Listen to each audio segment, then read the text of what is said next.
ಈಗ ನೀ ಮಾಡ್ದಿ ನೋಡ, ಹಂಗ ನಮ್ ಕೈ ಅದ್ರಾಗಿಲ್ಲ ಅನ್ಕೊಳಂಗ್ ಕೆಲ್ಸ ಮಾಡ್ಬೇಕ. ಅದು ಖರೇನಾ ನೀನಾ ಮಾಡಿದ್ದಿ ಅನ್ಕೋ, ಮತ್ತ ನಿನ್ನ ಮಗ್ಗ ಆಕಿ ಮ್ಯಾಗ ಕನಿಕರ ಬಂದ್ಬಿಡುತ್ತ. ಮತ್ತ ಅವಾಗೇನಾರ ಕನಿಕರ ಬಂತು ನಾವ್ ಸತ್ತಂಗ. ಈಗ ನೋಡು, ಆಕೆ ನಿನ್ನ ಮ್ಯಾಗ ಕೈ ಎತ್ತಿದ್ಲು ಅನ್ನೋ ಕೋಪದಾಗ ಎಷ್ಟು ಸಿಟ್ಟಿಗೆದ್ದ ಅವ. ಈ ನಮೂನಿ ಸಿಟ್ಟಿಗೆದ್ದಿದ್ದ ನೋಡೇ ಇಲ್ಲ. ನಿನ್ನ ಮ್ಯಾಗ ಕೈ ಮಾಡಿದ್ಲು ಅಂತಿದ್ದಾಗ ನೀನ್ ಆಕಿ ಕೈ ಹಿಡ್ಕೊಂಡಿದ್ಯೋ ಆಕಿ ನಿನ್ನ ಕೈ ಹಿಡ್ಕೊಂಡಿದ್ಲು ಅಂತ ನೋಡ್ಲೇ ಇಲ್ಲ. ಸೀದಾ ಬಂದು ಆಕಿ ಮೇಲೆ ಸಿಟ್ಟಿಗೆದ್ದು ನಮ್ಮವ್ ಮ್ಯಾಗ ಕೈ ಮಾಡ್ತೀಯಾ, ನಿನ್ನ ಸಾಯ್ ಹೊಡಿತೀನಿ ನನಗ್ ಮಾತಾಡಿ ಆಕಿ ಮೇಲೆ ಕೈ ಮಾಡಕ್ ಹೊಂಟ. ಇವತ್ತಾಗಿದ್ದಕ್ಕ ಏನ್ ಮ್ಯಾಗ ಅವ್ರಿಬ್ರು ಮಾತಾಡಂಗಿಲ್ಲ. ಆಕಿ ಅವಾಗ ನೈಸ್ ಮಾಡಿ ಹತ್ರ ಆಗ್ಬೇಕಂತಂದ್ರ ಬಾಳ ಟೈಮ್ ಹಿಡಿತೈತಿ. ಹೆಂಗರ ಮಾಡಿ ಅವ್ರು ಒಂದಾಗಕ್ ಬಿಡಬಾರ್ದ ಯವ್ವ. ಕರೆಕ್ಟ್ ನೋಡು, ನಾನು ಅದನ್ನ ಹೇಳ್ಬೇಕು ಅಂತಿದ್ದೆ. ಈಗ ಅವಾಗ ಆಕಿ ಮಾರಿ ನೋಡಿದ್ರೆ ಸಾಕು ಸಿಟ್ಟು ಬರ್ತೈತಿ. ಯಾಕಂದ್ರ ಯಾರೇ ಆಗ್ಲಿ ತಾಯಿ ಮ್ಯಾಗ ಕೈ ಮಾಡಿದ್ರ ಸಹಿಸ್ಕೊಳ್ಳೋದಿಲ್ಲ. ಈಕಿ ಹೋಗಿ ಅವನ್ನ ಎಷ್ಟು ನೈಸ್ ಮಾಡಕ್ ನೋಡಿದ್ರು ಯಾವ ಕಾರಣಕ್ಕೂ ಅವ ತಿರುಗು ನೋಡೋದೇ ಇಲ್ಲ. ಯಾಕಂತಂದ್ರ ಆಕಿ ಪ್ರತಿಯೊಂದ್ರದಾಗೂ ನಿನಗೆ ಎದುರು ನಿಂತು ಎದುರುತ್ತರ ಕೊಡುದಲ್ದ ವ್ಯಾಪಾರ ಅದು ಇದು ಅಂತ ಮಾಡಕತ್ತೇಳ. ಅದೆಲ್ಲ ನೀನಾ ಅವ್ರಿಗೆ ಸಂಪಾದನೆ ಮಾಡಿಯ ಅಂತ ಹೇಳಿ ಏನೋ ಒಂದು ಕೆಲಸ ಮಾಡ್ಬೇಕಲ್ಲ ಅಂತ ಅಡ್ಜಸ್ಟ್ ಮಾಡ್ಕೊಂಡು ಆಕಿಗೆ ಸಪೋರ್ಟ್ ಆಗಿ ನಿಂತ್ಕೊಂಡಾನ. ಆದ್ರ ಯಾವಾಗ ಆಕಿ ನಿನ್ನ ಮೇಲೆ ಕೈ ಮಾಡಿದ್ಲು ಅಂತ ಗೊತ್ತಾತೋ ಅದರಿಂದ ಅವಾಗ ಆಕಿ ಮ್ಯಾಗಿದ್ದ ಪ್ರೇಮ ಗೀಮ ಎಲ್ಲ ಕರಗ್ ಹೋತು. ಈಗ ಆಕಿನ ಶತ್ರು ಹಂಗ್ ನೋಡಕತ್ಯಾನ. ನೀನ ನೋಡ್ದಲ್ಲ ಅವ ಹೆಂಗ್ ಬೈದ ಅಂತ. ಇದನ್ನ ನಾವು ಉಪಯೋಗ ಮಾಡ್ಕೋಬೇಕು. ಈ ಘಟನೆಯಿಂದ ಶಾಶ್ವತವಾಗಿ ಅವ್ರು ದೂರ ಆಗೋ ಹಂಗ ಮಾಡ್ಬೇಕು. ಇದನ್ನಿನ್ನೂ ದ್ವಾಡದ್ ಮಾಡಬೇಕು. ಹೌದ್ಯವ್ವ, ಇಲ್ಲ ಅಂದ್ರ ಆಕಿ ಈ ಮನಿ ಸೊಸಿ ಆಗೋದಲ್ದ ಆಕಿ ಅಕ್ಕನ್ನು ಈ ಮನಿ ಸೊಸಿ ಮಾಡ್ಬೇಕು ಅಂತ ನೋಡತ್ತಾಳ. ಮಾಡಕ್ ಬಿಡ್ತೀನಿ ನಾನು, ಈಗ ನೋಡ್ತೇನೆ. ಮೊದಲ ಆಕಿ ಸಂಸಾರ ಎಷ್ಟು ಚಂದ ನಡೀತೈತೋ ಅದಾದ್ಮೇಲೆ ಅವ್ರ ಅಕ್ಕನ ಮದ್ವಿ ಹೆಂಗ ಮಾಡ್ತಾಳೋ ನೋಡು. ಇಷ್ಟು ದಿನ ನಮ್ಮನ್ನ ಅಳಿಸಿದ್ಲಲ್ಲ ಆಕಿ, ಈಗ ಆಕಿ ಹೆಂಗ ಅಳತಾಳಂತ ನಾವು ನೋಡ್ಬೇಕು.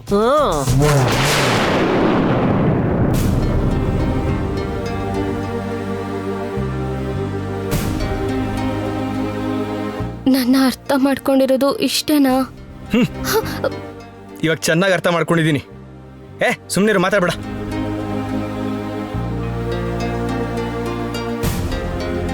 ಅಷ್ಟಕ್ಕೂ ನಾನೇನ್ ಅರ್ಥ ಮಾಡ್ಕೊಂಡಿದ್ಯಾ? ಅಷ್ಟು ಜನರ ಮುಂದೆ ನೀನ್ ಇಷ್ಟ ಬಂದಂಗ್ ಮಾತಾಡ್ಬಿಟ್ಟು ಹೊರಟೋದೆ. ಅಟ್ಲೀಸ್ಟ್ ಏನ್ ನಡೀತು ಅಂತ ಹೇಳೋ ಅವಕಾಶನೂ ನನಗ್ ಕೊಡ್ಲಿಲ್ಲ. ಏನ್ ಬೇಕಾದ್ರೂ ನಡೆದಿರ್ಲಿ, ಏನೇ ಆದ್ರೂ ನಮ್ಮ ಅಮ್ಮನ ಮೇಲೆ ಹೆಂಗ್ ಕೈ ಎತ್ತುತ್ತೀಯ ನೀನು? ಅಯ್ಯೋ, ನಾನ್ ಕೈ ಎತ್ತಲಿಲ್ಲ. ನೀನ್ ಕೈ ಎತ್ತದಂಗೆ ನಾನ್ ಗ್ರಾಫಿಕ್ಸ್ ಅಲ್ಲಿ ನೋಡದ್ನ ಅದನ್ನೆಲ್ಲ ನೀನ್ ಸರಿಯಾಗಿ ನೋಡಿದ್ಯಾ? ಯಾಕೆ ನನಗೆ ಕಣ್ ಕಾಣಿಸಲ್ಲ ಅನ್ಕೊಂಡಿದ್ಯಾ? ನನ್ ಕಣ್ಣಾರೆ ನೋಡ್ದೆ ತಾನೆ ನೀನ್ ಕೈ ಎತ್ತದೆ ನಮ್ಮಮ್ಮ ಹಿಡ್ಕೊಂಡ್ರು. ಯಾರ್ ಕೈ ಯಾರ್ ಹಿಡ್ಕೊಂಡಿದ್ರು ಅಂತ ಗೊತ್ತಾ? ಅಷ್ಟಕ್ಕೂ ಅಲ್ಲಿ ನಡೆದಿದ್ದೆ ಬೇರೆ. ನಿಮ್ಮಜ್ಜಿ ಏನೇನೋ ಹೇಳಿದ್ರು, ಅದನ್ನ ನೀನ್ ನಂಬ್ತಿದ್ಯಾ? ನಾನ್ ಹೇಳೋದನ್ನ ನೀನ್ ಕೇಳಿಸ್ಕೊತಾನೆ ಇಲ್ಲ. ಏನ್ ಯಾರಾದ್ರೂ ಹೇಳೋದು? ನನ್ ಕಣ್ಣಾರೆ ನೋಡ್ದೆ ತಾನೆ. ನಿನ್ ಕಣ್ಣಾರೆ ನೋಡಿದ್ದೆಲ್ಲ ನಿಜ ಅಲ್ಲ. ಓಹೋ ಹೌದಾ? ಮತ್ತಿನ್ನೇನು ನಿಜ? ಅದನ್ನ ನನಗ್ ಹೇಳಕ್ ಬಿಡ್ಬೇಕಲ್ವಾ? ಅಷ್ಟಕ್ಕೂ ಜಗಳ ಯಾಕಾಯ್ತು ಅಂತ ಗೊತ್ತಾ ನಿನ್ಗೆ? ಏನಕ್ಕಾಗಿರುತ್ತೆ? ನೀನೇ ಬಾಯ್ ತಪ್ಪೇನೋ ಮಾತಾಡಿರ್ತೀಯ. ಪ್ರತಿಯೊಂದಕ್ಕೂ ನಮ್ಮಮ್ಮನ್ಗೆ ಏನೋ ಒಂದು ಹೇಳ್ತಾನೆ ಇರ್ತೀಯ ಅಲ್ವಾ ನೀನು? ಅಂದ್ರೆ ನಾನ್ ಬೇಕು ಅಂತ ಮಾಡ್ತಿದ್ದೀನಾ? ಬೇಕು ಅಂತ ಜಗಳ ಆಡ್ತಿದ್ದೀನಾ? ಅಷ್ಟಕ್ಕೂ ನೀನ್ ಎಲ್ಲಿ ತಗ್ಗಿ ಬಗ್ಗೆ ನಡೀತೀಯ ಅಂತ ಹೇಳು ಗೀತಾ. ನಿನ್ಗಿಷ್ಟ ಬಂದಂಗೆ ತಾನೇ ನೀನ್ ಮಾಡೋದು. ಏನು? ನನಗಿಷ್ಟ ಬಂದಂಗ್ ಮಾಡ್ತಿದ್ದೀನಾ? ಹೌದು. ನಮ್ಮಮ್ಮಂಗೆ ಇಷ್ಟ ಇಲ್ದಂಗೆ ನಾವು ಮದುವೆ ಮಾಡ್ಕೊಂಡ್ವಿ. ಆ ವಿಷಯ ನಿನಗೂ ಚೆನ್ನಾಗ್ ಗೊತ್ತು. ಅವ್ರ ಕೋಪದಲ್ಲಿ ಏನೋ ಒಂದು ಅಂತಾನೆ ಇರ್ತಾರೆ, ಏನೋ ಒಂದ್ ಸಾಚಕ್ ನೋಡ್ತಾನೆ ಇರ್ತಾರೆ. ನೀನ್ ತಾಳ್ಮೆಯಿಂದ ಇದ್ಬಿಟ್ಟು ಅವ್ರ ಮನ್ಸನ್ ಬದಲಾಯಿಸೋದ್ ನೋಡೋದ್ ಬಿಟ್ಟು ನೀನ್ ಪ್ರತಿಯೊಂದಕ್ಕೂ ಜಗಳ ಮಾಡ್ತಾ ಕೂತ್ಕೊಂಡ್ರೆ ಇನ್ನೇನಾಗತ್ತೆ ಹೇಳು?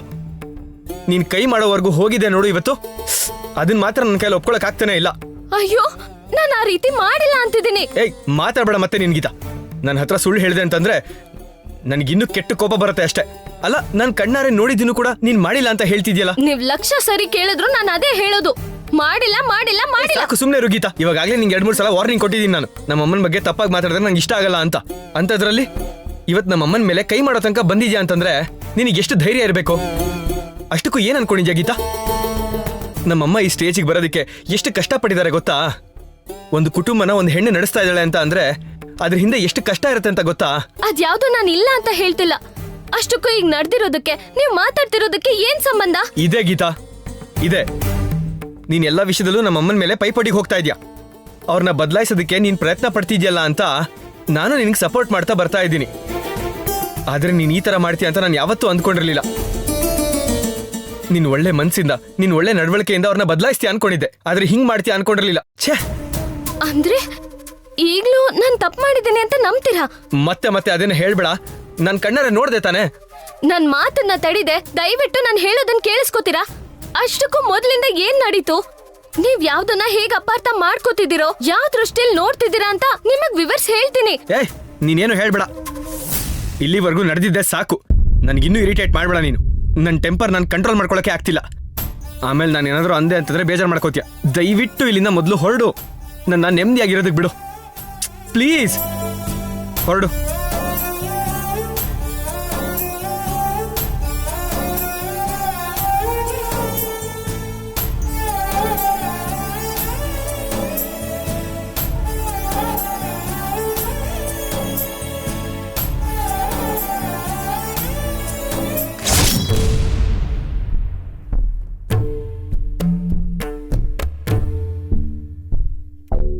ಏಯ್, ಅಷ್ಟಕ್ಕೂ ನೀನ್ ಇಂಥ ಕೆಲಸ ಮಾಡ್ತೀಯ ಅಂತ ನನ್ ಕನ್ಸಲ್ಲೂ ಅನ್ಕೊಂಡಿರ್ಲಿಲ್ಲ.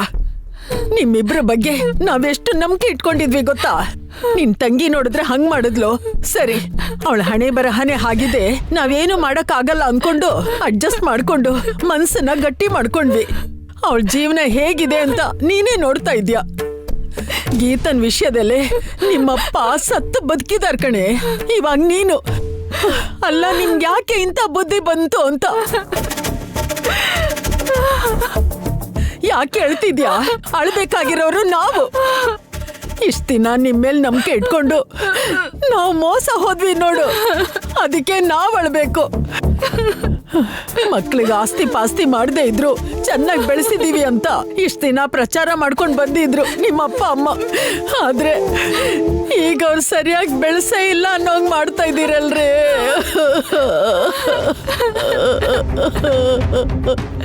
ಅಜ್ಜಿ, ಮಾತಾಡ್ಬೇಡಿ ಅಜ್ಜಿ. ಇನ್ ಹೇಗೆ ಮಾತಾಡ್ಬೇಕು ಅಂತ್ಯ? ಮಕ್ಳು ನೀವೆಲ್ಲ ತಿಳ್ಕೊಂಡಿದ್ದೀರಾ ಅಂತ, ಯಾವ ತಪ್ಪು ಮಾಡಲ್ಲ ಅಂತ ನಂಬ್ಕೊಂಡಿದ್ದೀಗ ತಾನೆ ಇಷ್ಟು ದಿನ ನಿಮ್ಮನ್ನ ಸ್ವಾತಂತ್ರ್ಯವಾಗಿ ಬಿಟ್ಟಿದ್ದು. ನಿಮ್ಮ ಅಪ್ಪ ಅಮ್ಮ ಯಾವತ್ತೂ ನಿಮ್ಗೆ ಯಾವ್ದು ಒಳ್ಳೇದು ಯಾವ್ದು ಕೆಟ್ಟದ್ದು ಅಂತ ಹೇಳಿದಾರೆ ಹೊರತು ಇದು ಮಾಡು ಅದು ಮಾಡಬೇಡ ಅಂತ ಯಾವತ್ತೂ ಹೇಳಿಲ್ವೇ ನಿಮ್ಗೆ? ಯಾವತ್ತೂ ಹೇಳಿಲ್ಲ. ಒಳ್ಳೇದು ಕೆಟ್ಟದ್ದು ಹೇಳಿದ್ರೆ ಯಾವ್ದು ಮಾಡಬೇಕು ಯಾವ್ದು ಮಾಡಬಾರ್ದು ಮಕ್ಕಳೇ ತಿಳ್ಕೊತಾರೆ. ನಂಬಿಕೆನ ಯಾವತ್ತೂ ಪರೀಕ್ಷೆ ಮಾಡಬಾರ್ದು ಅಂತ ಅನ್ಕೊಂಡಿದ್ರು. ನೀನೀಗ ಪಾಪದ ಕೆಲಸ ಮಾಡ್ಕೊಂಡು ಬಂದಿದ್ಯಾ. ಅಲ್ಲ ಅಲ್ಲ, ಗೀತ ನೋಡಿನೂ ಕೂಡ ನೀನಿಂತ ಕೆಲಸನ ಹೇಗೆ ಮಾಡಿದೆ? ನನಗ್ ತಿಳಿದೇನೆ ನಾನ್ ಬಾಲಾಜಿನ ಪ್ರೀತಿಸಿದೀನಿ. ಬಾಲಾಜಿ ತುಂಬಾ ಒಳ್ಳೆಯವನು ಅಜ್ಜಿ. ನಾನಂದ್ರೆ ತುಂಬಾ ಇಷ್ಟ. ಏ ಬಾರೆ ಎದ್ದೇಳೆ. ವಯಸ್ಸಿಗೆ ಬಂದ ತಕ್ಷಣ ಯಾವ್ದೋ ಹುಡುಗನ್ ಪ್ರೀತಿ ನಿನಗ್ ದೊಡ್ಡದ ಅನ್ಸತ್ತೆ. ಅದಲ್ಲ ಅಮ್ಮ. ಹೆತ್ತ ತಂದೆ ತಾಯಿ ಪ್ರೀತಿ ಆಗ್ಲಿ ಅವ್ರ ನಂಬಿಕೆ ಆಗ್ಲಿ ನಿಮಗ್ ಮುಖ್ಯ ಆಗಲ್ಲ. ಈಗಾಗ್ಲೇ ನಿನ್ ತಂಗಿ ನಮಗ್ ಮೋಸ ಮಾಡಿದಾಳೆ. ಈಗ ನೀನು ಈಗ ನಾವೇನ್ ಮಾಡ್ಬೇಕು ಹೇಳು? ಯಾವ ಬಾವಿಗೆ ಹೋಗಿ ಸಾಯ್ಬೇಕು ಹೇಳು? ಈಗಾಗ್ಲೇ ಅವಳಿ ಮನೆ ಸೊಸೆ ಆಗಿದ್ದಾಳೆ ಅಂತ ಕ್ಷಣ ಕ್ಷಣನೂ ಭಯದಿಂದ ಸಾಯ್ತಾ ಇದೀವಿ. ಅಲ್ಲ, ನೀವೇನ್ ಮಾಡ್ಬೇಕು ಅಂದ್ಕೊಂಡಿದ್ದೀರಾ ನಮ್ಮನ್ನ? ಹೇಳು. ನೋಡು, ಒಂದು ವಿಷಯ ನೆನ್ಪಲ್ಲಿ ಇಟ್ಕೋ. ಈ ವಿಷಯ ನಿಮ್ ತಂದೆಗೆ ಏನಾದ್ರೂ ಗೊತ್ತಾದ್ರೆ ಖಂಡಿತ ಅವ್ರು ಸಹಿಸ್ಕೊಳ್ಳಲ್ಲ. ಈಗಾಗ್ಲೇ ಅವ್ರು ಸತ್ತು ಬದುಕಿದ್ದಾರೆ. ಇಷ್ಟು ದಿನ ಮರ್ಯಾದೆನೆ ಪ್ರಾಣ ಅಂತ ಬದುಕಿದೀವಿ. ನಿನ್ ತಂಗಿ ಮದುವೆ ಬಗ್ಗೆ ಊರಲ್ಲಿ 4 ಜನ 4 ರೀತಿ ಮಾತಾಡ್ಕೊಂಡು ನಗ್ತಾ ಇದ್ದಾರೆ.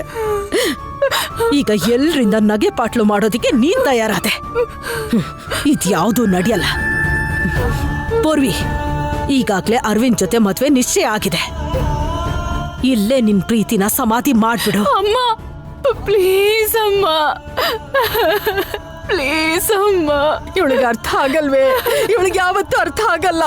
ನಮ್ಮನ್ ಮುಳುಗ್ಸಕ್ ಹುಟ್ಟಿದ್ದಾರೆ. ಪಲ್ಲವಿ,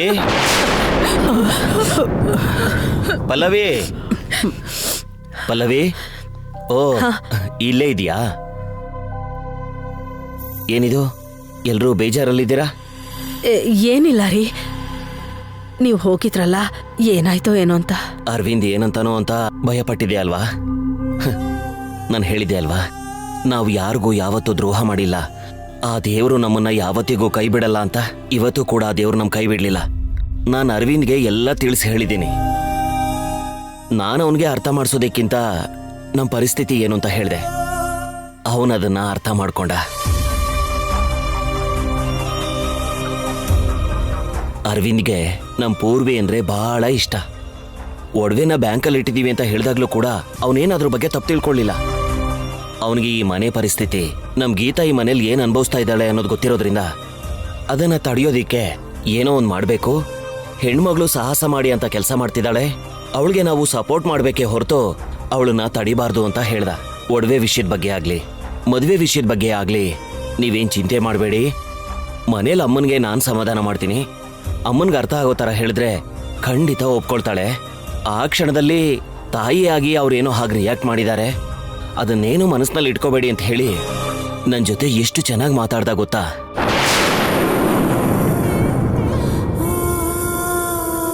ಗೀತಂಗ್ ಹೋಲ್ಸಿದ್ರೆ ನಮ್ಮ ಪೂರ್ವಿ ತುಂಬಾ ಅದೃಷ್ಟವಂತೆ. ನಮ್ ಗೀತಾ ಇಂಥ ಮನೆಗೆ ಅಂತ ಅತ್ತೆಗೆ ಸೊಸೆಯಾಗಿದ್ದಾಳೆ. ಆದ್ರೆ ಪೂರ್ವಿ ಎಲ್ಲಾ ಸಂದರ್ಭದಲ್ಲೂ ಜೊತೆಲಿ ನಿಂತ್ಕೊಳ್ಳೋ, ಸಪೋರ್ಟ್ ಮಾಡೋ ಅರವಿಂದ್ ಕುಟುಂಬಕ್ಕೆ ಸೊಸೆಯಾಗಿ ಹೋಗ್ತಾ ಇದ್ದಾಳೆ. ಅರವಿಂದ್ಗೆ ಹೆಂಡತಿ ಆಗ್ತಾ ಇದ್ದಾಳೆ.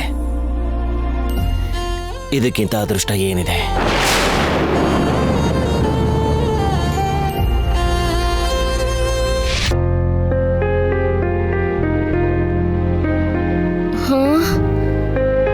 ಇನ್ನೂ ಅದೇ ಕೋಪದಲ್ಲಿದ್ದಾರೆ ಅನ್ಸುತ್ತೆ.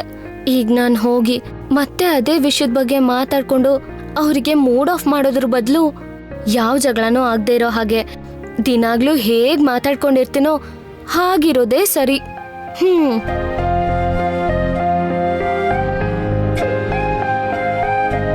ಹಾ, ಅಬ್ಬಬ್ಬಬ್ಬಬ್ಬಾ, ತಲೆ ಸಿಡ್ದು ಹೋಗ್ತಿದೆ. ಎಷ್ಟು ತಲೆ ನೋವ್ತಿದ್ಯಪ್ಪ.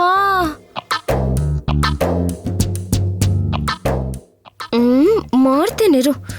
ಅಬ್ಬಾ, ಸಿವಿಯರ್ ಆಗಿದೆ ತಲೆನೋವು.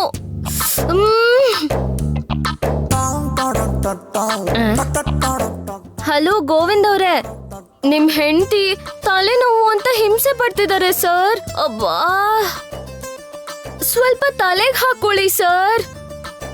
ಅಟ್ಲೀಸ್ಟ್ ತಲೆ ಒತ್ತಿ ಸರ್.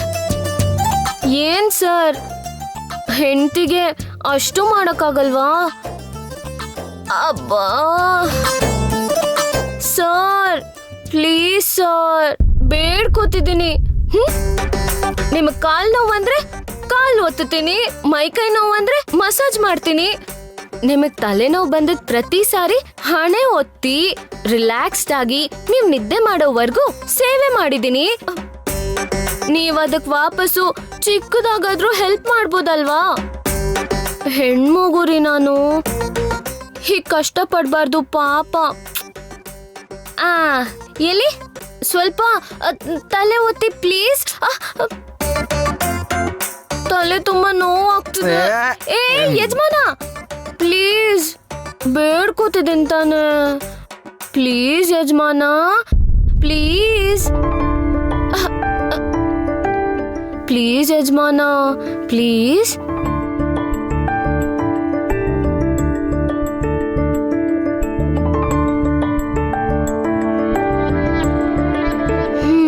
ಆಹಾ, ಗೋವಿಂದ್ ಅವರೇ, ಸೂಪರ್. ಅಷ್ಟಕ್ಕೂ ನೀವು ನಿಮ್ ಬೆರಳಿಂದ ನನ್ ತಲೆ ಒತ್ತುತ್ತಿದ್ರೆ ಹೇಗಿದೆ ಗೊತ್ತಾ? ಗಾಳಿಲಿ ತೇಲಾಡ್ತಿದ್ದೀನಿ ಅನ್ಸ್ತಿದೆ. ತಲೆನೋವೆಲ್ಲ ನಿಧಾನವಾಗಿ ಪಟ್ಟಂತ ಹಾರೋಗ್ಬಿಡುತ್ತೆ. ನಿಮ್ ಕೈಯಲ್ಲಿ ಏನೋ ಮ್ಯಾಜಿಕ್ ಇದೆ. ಸೂಪರ್. ಏನ್ ಯಜಮಾನ, ಮೌನವ್ರತನಾ? ಅಬ್ಬೋ, ತಲೆ ನೋವ್ತಿದ್ಯಲ್ಲ. ಪ್ಲೀಸ್ ಯಜಮಾನ.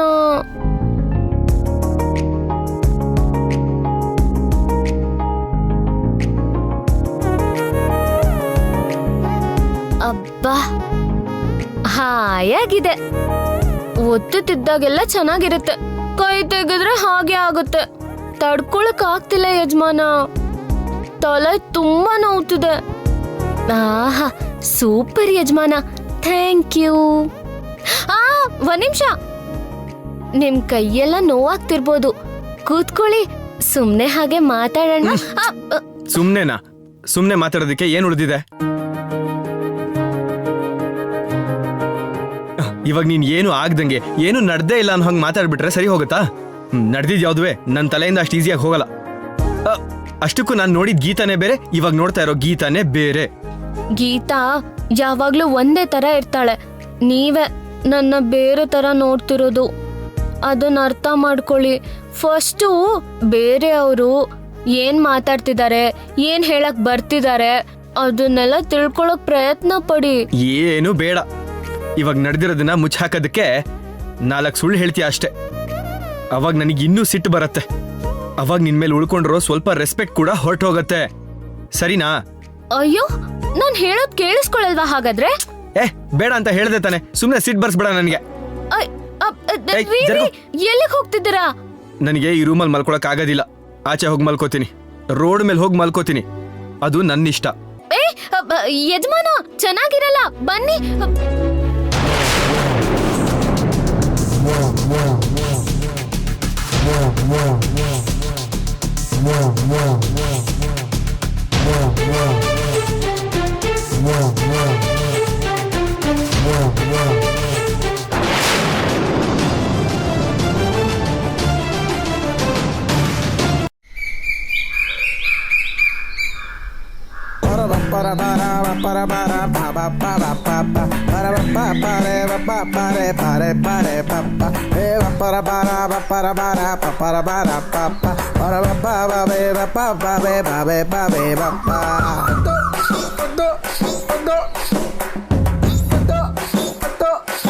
ಈ 3 ಕಲ್ಲಲ್ಲಿ ಯಾವ್ದಾದ್ರೂ ಒಂದು ಕಲ್ಲು ಕರೆಕ್ಟಾಗಿ ಗ್ಲಾಸ್ ಒಳಗ್ ಬಿದ್ರೆ ನನಗೂ ಪೂರ್ವಿಗೂ ಖಂಡಿತ ಮದುವೆ ಆಗತ್ತೆ, ಯಾರು ತಡಿಯಕ್ಕಾಗಲ್ಲ.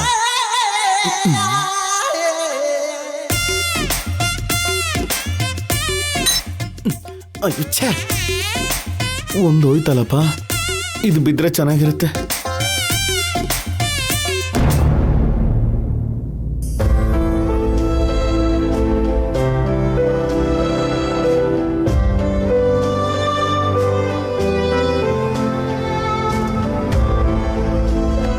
ಅಯ್ಯೋ, ಇದು ಕೂಡ ಮಿಸ್ ಆಯ್ತಲ್ಲ. ಇದೇ ಲಾಸ್ಟ್, ಇದು ಖಂಡಿತವಾಗ್ಲೂ ಬಿಡುತ್ತೆ. ಏನ್ ಮಾಡ್ತಿದ್ಯಾ ನೀನು? ಅಯ್ಯೋ ಇರಮ್ಮಿ, ಒಂದೇ 1 ನಿಮಿಷ. ಅಯ್ಯೋ, ಏನ್ ಮಾಡ್ತಿದ್ಯಾ ನೀನು? ಏನಿಲ್ಲ ಮೇ, ಆ ಗ್ಲಾಸ್ ಇದೆಯಲ್ಲ, ಆ ಗ್ಲಾಸ್ ಒಳಗೆ ಈ ಕಲ್ ಕರೆಕ್ಟ್ ಆಗಿ ಬಿತ್ತು ಅನ್ಕೋ, ನಮ್ ಮದ್ವೆ ಆಗ್ಬಿಡುತ್ತೆ. ಅದ್ ನನ್ ಸೆಂಟಿಮೆಂಟ್. ಯಾಕೆ ತಡಿತಾ ಇದೀಯಾ? 1 ನಿಮಿಷ ನೋಡು, ಆ ಗ್ಲಾಸ್ ಅಲ್ಲಿ ಕಲ್ ಬೀಳೋದಕ್ಕೂ ನಮ್ ಮದ್ವೆ ಆಗೋದಕ್ಕೂ ಏನಾದ್ರೂ ಸಂಬಂಧ ಇದ್ಯಾ? ಇಲ್ದೇ ಇರೋ ಹುಚ್ಚುಚ್ಚ ಸೆಂಟಿಮೆಂಟ್ಸ್ನೆಲ್ಲ ಇಟ್ಕೊಂಡು ಈಗಿರೋ ಟೆನ್ಷನ್ ಜೊತೆಗೆ ಇನ್ನೂ ಟೆನ್ಷನ್ ಮಾಡ್ಕೋತಿದ್ಯಾ? ಈ ಸಲ ನಿಜವಾಗ್ಲೂ ಬೀಳುತ್ತೆ, ನೋಡ್ತಾ ಇರು, ಕರೆಕ್ಟ್ ಆಗಿ ಬೀಳುತ್ತೆ. ಬೇಡ, ಕಲ್ ಬೀಳೋದಕ್ಕೂ ನಮ್ ಮದ್ವೆಗೂ ಏನು ಸಂಬಂಧ ಇಲ್ಲ. ಈ ತರ ಹುಚ್ಚುಚ್ಚ ನಂಬಿಕೆ ಇಟ್ಕೊಂಡು ಮನ್ಸನ್ನ ಇನ್ನು ಹಾಳು ಮಾಡ್ಕೋಬೇಡ. ಏನಮ್ಮ ಈ ಕಲ್ನೇ ಬಿಸಾಕ್ಬಿಟ್ಟೆ? ನನಗ್ ಭಯ ಆಗ್ತಿದೆ. ಪೂರ್ವಿ, ಪೂರ್ವಿ ನಿನ್ನೆ ಅದೇನ್ ಹೇಳು. ಏನು ಅಂತ ಹೇಳೋದು? ಮುಖ ಹಂಗ್ ಸಪ್ಪಗ್ ಮಾಡ್ಕೊಂಡು ನಿಂತ್ಕೊಂಡಿದ್ರೆ ಏನ್ ಮಾತಾಡಿ ಏನ್ ಪ್ರಯೋಜನ? ನಗಮ್ಮಿ, ಹ್ಯಾಪಿ ಆಗಿರು. ಹೇಗ್ ನಗು ಅಂತ್ಯಾ?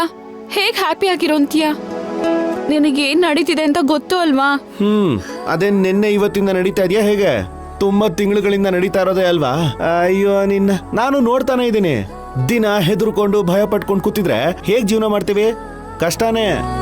ಯಾವಾಗ ಏನಾಗ್ಬಿಡುತ್ತೋ ಅಂತ ಹೆದರ್ಕೊಳ್ಳೋದಕ್ಕಿಂತ ಇರೋ ಟೈಮ್ನ ಹ್ಯಾಪಿಯಾಗಿ ಕಳಿಯೋದು ಕರೆಕ್ಟ್ ಅಂತ ಅನ್ಕೋತೀನಿ. ಏನ್ ಹಾಗೆ ನೋಡ್ತಾ ಇದೀಯಾ? ಓಹ್, ನನಗೆ ಹುಚ್ಚ ಹಿಡ್ತಿದೆ ಅಂತ ಅನ್ಕೊಂಡಿದ್ಯಾ? ಇಲ್ಲ, ಸುಮ್ನೆ ಬೇಜಾರ್ ಮಾಡ್ಕೊಂಡು ನನಗೆ ತಲೆ ಕೆಟ್ಟ ಹೋಗಿದೆ ಲೈಫಲ್ಲಿ. ನೋಡು, ನೀನ್ ನಗ್ತಾ ಇದ್ರೆ ಎಷ್ಟ್ ಚೆನ್ನಾಗಿ ಕಾಣ್ತೀಯ. ನನಗೆ ನಗ್ನಗ್ತಾ ಇರೋ ಪೂರ್ವಿನೇ ಇಷ್ಟ. ಹ್ಯಾಪಿ ಆಗಿರಮ್ಮಿ. ನನಗ್ ನಗು ಬರ್ತಿಲ್ಲ. ನಗು ಬರ್ತಾ ಇಲ್ವಾ? ಯಾಕೆ ಬರ್ತಾ ಇಲ್ವೋ? ಸರಿ, ಇಲ್ಲಿ ನೋಡು. ನಿನ್ ಕೆನ್ನೆಗಳು ಪೂರಿ ತರ ಇರುತ್ತೆ. ನಗಾಡ್ದೆ ಅನ್ಕೋ, ಚಪಾತಿ ತರ ಆಗುತ್ತೆ. ಆ ಚಪಾತಿ ನೋಡ್ತಾ ಇದ್ರೆ ನನಗೆ ತಿನ್ಬೇಕು ಅಂತ ಅನ್ಸುತ್ತೆ. ಏಯ್, ನೋಡಿದ್ಯಾ? ನೀನ್ ಒಂದ್ಸಲ ನಕ್ಕಿದಕ್ಕೆ ಕತ್ಲಲ್ಲಿರೋ ಕೋಣೆಗೆ ಟಕ್ ಅಂತ ಬೆಳಕ್ ಬಂದ ಹಾಗಾಗತ್ತೆ. ನೀನು ನಗ್ತಾ ಇರಮ್ಮಿ, ಚೆನ್ನಾಗಿರ್ತೀಯ. ಒಂಥರ ಹೀಗ್ ನಿನ್ನ ನೋಡ್ತಿದ್ರೆ ತುಂಬಾ ಖುಷಿ ಆಗತ್ತೆ, ಹಾಗೆ ಚಿಂತೆನೂ ಆಗತ್ತೆ, ಭಯನೂ ಆಗತ್ತೆ. ಯಾಕಿಷ್ಟು ಕನ್ಫ್ಯೂಷನ್ಸ್ ನಿನಗೆ? ಇಲ್ಲ, ಮೊದ್ಲೆಲ್ಲ ನೀನ್ ಈ ತರ ಸಿಚುಯೇಷನ್ ಅಲ್ಲಿ ತುಂಬಾ ಭಯ ಪಡ್ತಿದ್ದೆ, ಟೆನ್ಷನ್ ಮಾಡ್ಕೋತಿದ್ದೆ. ನಿನ್ನೇನೂ ಅಷ್ಟೇ, ನಾನ್ ಸಿಗ್ಲಿಲ್ಲ ಅಂದ್ರೆ ಸತ್ತೋಗ್ತೀನಿ ಅಂತ ಹೇಳ್ದೆ. ಆದ್ರೆ ಇವಾಗ ಆ ತರದ್ ಮಾತಿಗ್ ಬೆಲೆ ಕೊಡ್ದೆ ಧೈರ್ಯವಾಗಿದ್ಯಾ. ನೀನ್ ಹೀಗ್ ಧೈರ್ಯವಾಗಿದ್ರೆ ನನಗೂ ಖುಷಿ ಆಗತ್ತೆ. ಇರ್ತೀನಿ. ಆದ್ರೆ ನೀನಿಲ್ಲ ಅಂದ್ರೆ ನಾನಂತೂ ಬದುಕಲ್ಲ, ಅದಂತೂ ನಿಜಾನೇ ಅಮ್ಮಿ. ಏನಾಗತ್ತೋ ಅಂತ ನನಗ್ ತುಂಬಾ ಭಯ ಆಗ್ತಿದೆ. ಸರಿ, ಏನ್ ನಡೆಯುತ್ತೆ ಅಂತ ಹೇಳಿ ನೋಡೋಣ. ಹೇಳ್ದೆ ಅಲ್ವಾ, ಗೀತಾ ಅಮ್ಮ ಅಜ್ಜಿಗೆ ವಿಷಯ ಹೇಳಿದ್ಲು. ಈ ವಿಷಯ ಅಪ್ಪಂಗ್ ಗೊತ್ತಾದ್ರೆ ಪ್ರಾಬ್ಲಮ್ ಆಗುತ್ತೆ. ಅಪ್ಪ ತಡ್ಕೊಳಲ್ಲ ಅಂತ ಅಮ್ಮ ಭಯ ಪಡ್ಕೋತಾ ಇದಾರೆ. ಇನ್ನು ನಿಮ್ಮ ಅಪ್ಪನಿಗೆ ಹೇಳಲಿಲ್ವಾ? ನಮ್ಮಪ್ಪಂಗ್ ಗೊತ್ತಾಗಿದ್ರೆ ಇಷ್ಟೊತ್ತಿಗೆ ತುಂಬಾ ಪ್ರಾಬ್ಲಮ್ ಆಗಿರೋದು. ಅವ್ರು ಸಹಿಸ್ಕೊಳ್ತಿರ್ಲಿಲ್ಲ. ನಾನು ಅಷ್ಟೊಂದು ದುಷ್ಟ ನನ್ ಮಗ ಅಲ್ಲಮ್ಮಿ. ಹಾಗಲ್ಲ, ನಿನಗೆ ಎಲ್ಲ ಗೊತ್ತಲ್ವಾ, ಯಾಕೆ ಒಪ್ಕೊಳಲ್ಲ ಏನು ಅಂತ.